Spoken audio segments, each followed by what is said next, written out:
Guys, good afternoon. Finally, around mag 1 a.m. 1 p.m. is nakarating na kami dito sa pinaka-entrance ng Padre Pio, Healing Paradise, San Jose del Monte, Bulacan. So, sa mga gustong magbili-bili dyan, sa pinakamalapit na lugar na hindi naman masyadong kamahalan ang pag-nilay-nilay ay dito na kayo pumasyal. So, ito yung pinaka-entrance ng Padre Pio. Minsan ay dito po kayo dadaan. Sa ngayon ay kukunti pa lang po yung mga tao. Gawa nga ng hindi masyadong weekend. Kaya regular days, Thursday po kami nagpunta. Sa pagpasok ko pa lang ay isang healing sounds na anod yung narinig nyo. Sa may mga turistang pupunta na rin, kaya paano, sa panahon ng pagninilay nila. So tara guys, samahan nyo ako. Puntahan natin ang sinasabing Padre Pio ng San Jose. So yan.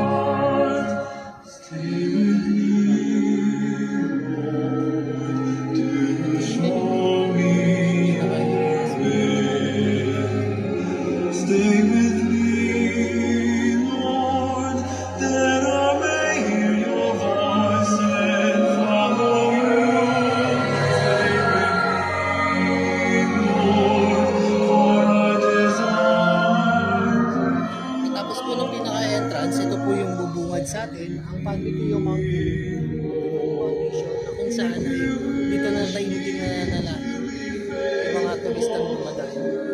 Susunod naman po natin ang kanilang pamahiin na kung saan ay makikita nyo ang pagdinig ng kandila, kung saan makakabili kayo ng kandila doon sa pinaka-entrance or doon sa baba, sa pinaka-entrance kanina, at meron din pinaka-entrance dito sa may main entrance. Dahil dalawa po kasi yung entrance.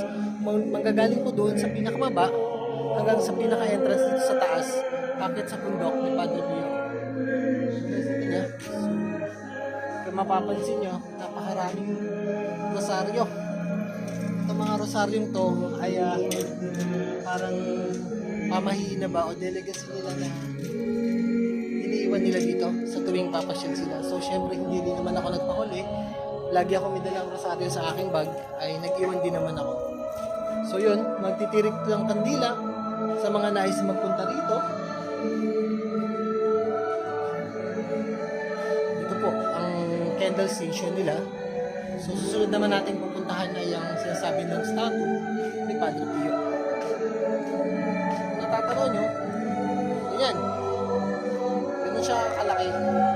So taas niya, hindi ko naman ilang feet to.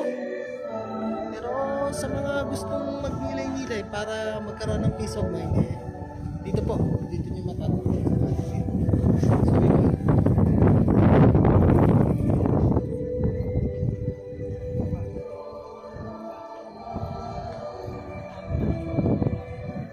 Ayan siya. Mataas. So meron din naman po silang church na tinatawag. Ito po yung papasukin natin ay bahay dalanginan ng mga gustong manalangin ng taimtim. Dito po ay papasok tayo pero hindi na po ako matasalita kasi bawal pong maingay, pinapanatiling katahimikan lamang. So, tutor ko po kaya. Ay.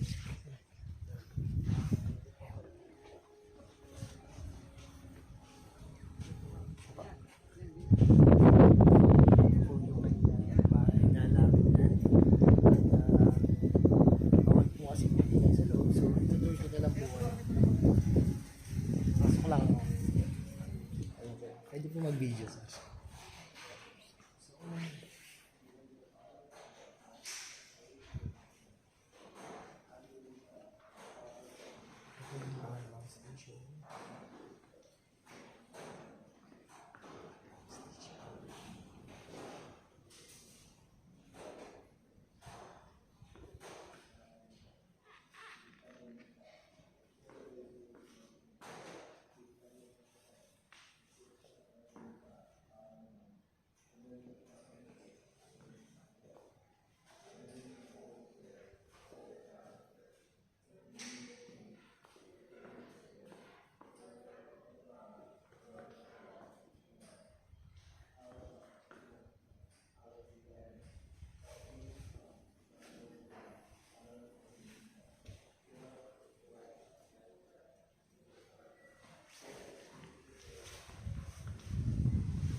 sa loob. So, Arikoy, nasa yung kandila natin?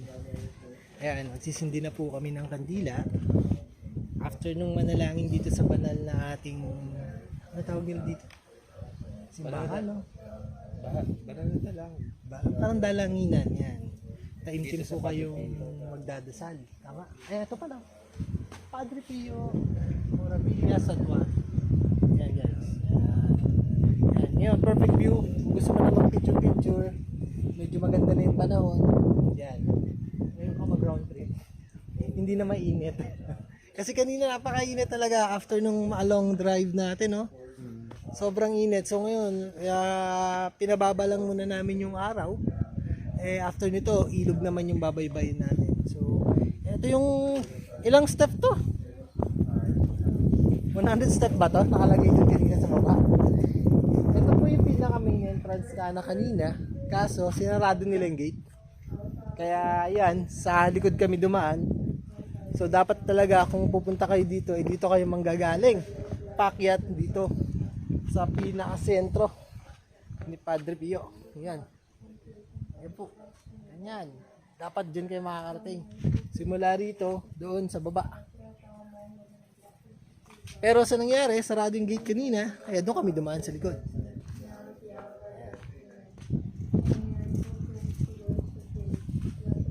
Medyo mataas. Ito, ano, tirik na. Ano, kandila. So ayan, may dala kaming kandila ng kasama ko. Ayan, say hi sa camera. Hello. Mag-aali tayo ng kandila.